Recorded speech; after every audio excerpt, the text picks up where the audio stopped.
समाचार पत्र समाज का दर्पण है एवं शासन का नेत्र। समाज की समस्याओं को उठाना और शासन का ध्यान आकर्षित करके उसको मूर्तिमान रूप दिलाने की प्रेरणा समाचार पत्रों में होती है। आज जबलपुर के दैनिक भास्कर में एक जो समाचार आया है, तिलवारा घाट से लेकर के तिलहरी तक के ग्रीन कॉरिडोर के निर्माण की, और उसमें जो आवश्यक बिंदु उठाए गए हैं उसके लिए हम दैनिक भास्कर को बहुत बहुत साधुवाद देते हैं। समय समय पर संस्कारधानी जावालपुर के सभी समाचार पत्र जबलपुर की अनेकों समस्याओं को, खास तौर से मां नर्मदा के स्वच्छता और उसके तटों के हरियाली को लेकर के उठाते रहे हैं बातें, और समाज में एक जागृति आई है। संत समाज में भी एक संकल्प जगा है कि मां नर्मदा को क्लीन बनाएं, जबलपुर को क्लीन बनाएं। आज भास्कर की ये समाचार से मैं पूर्ण रूप से सहमत हूं, और शासन से, जिला शासन, प्रशासन, नगर प्रशासन और प्रांत के प्रशासन से निवेदन करता हूं कि इसमें उठाए गए बिंदुओं को मूर्तिमान करने के लिए पूर्ण प्रयास करें। साथ ही कुछ और सुझाव दे रहे हैं, और वो ये है कि ग्वारी घाट जबलपुर का एक प्रमुख घाट है, नर्मदा का प्रमुख घाट है। तो ग्वारी घाट में जहाँ विसर्जन कुंड बना है वहाँ पर एक स्टॉप डैम बनाया जाए, जिससे विसर्जन कुंड से लेकर के भटौली घाट तक एक मां नर्मदा का बड़ा सुंदर झील के रूप में दर्शन होगा, जहाँ नौका विहार हो सकता है, क्रूज भी चलाया जा सकता है।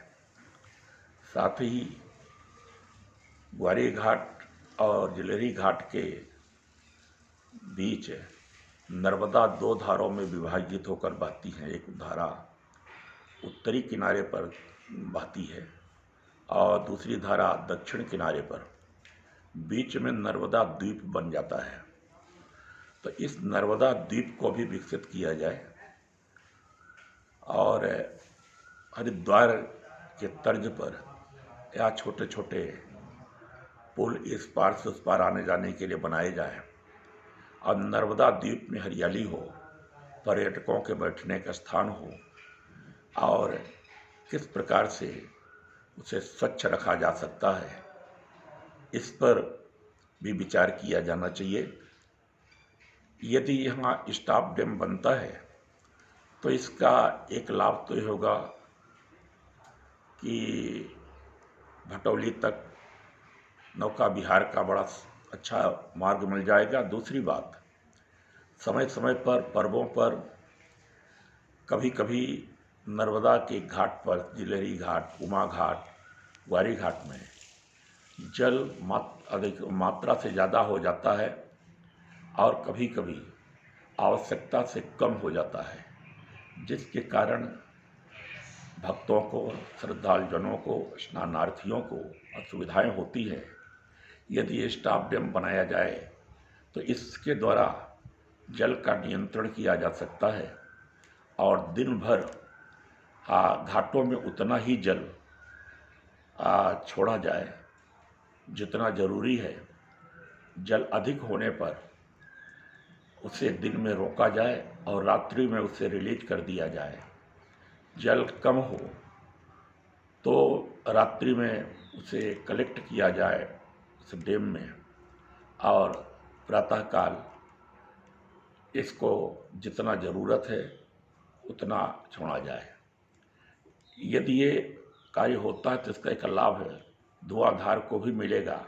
वहाँ भी जल की मात्रा जब जितना चाहिए उतना ही रहेगी, जिससे धुआंधार का भी अच्छा दर्शन हो सकता है।